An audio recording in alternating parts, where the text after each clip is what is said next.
இன்னைக்கு ரொம்ப ரொம்ப சிம்பிளான ஒரு ஜிக்னி ஃப்ரை தான் செய்ய போகிறேன். அதுக்கு தேவையான பொருள் ஜிக்னி, சின்ன டொமேட்டோ, இஞ்சி, பூண்டு, பச்சை மிளகாய், கொஞ்சம் சீரகம், ஆலிவ் ஆயில், அவ்வளோதான். ஜிக்னி ஃப்ரைக்கு ஆலிவ் ஆயில் விட்டாச்சு, சீரகம், இஞ்சி, கார்லிக், 2 பச்சை மிளகாய்,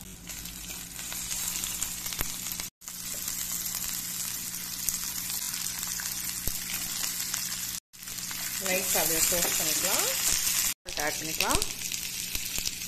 இப்படி ஒரு பரட்டிக்கலாம். குட்டி குட்டி ப்ளம் டொமேட்டோஸை போட்டுக்கலாம். குட்டி குட்டி தட்டு ஒரு பரட்ட வேண்டியதான். குட்டீஸ்க்கு இந்த மாதிரி பண்ணி கொடுங்க, ரொம்ப பிடிக்குங்க. குட்டீஸ்க்கு ரொம்ப விரும்பி சாப்பிடுவாங்க. அவ்வளோதான், ஆச்சு.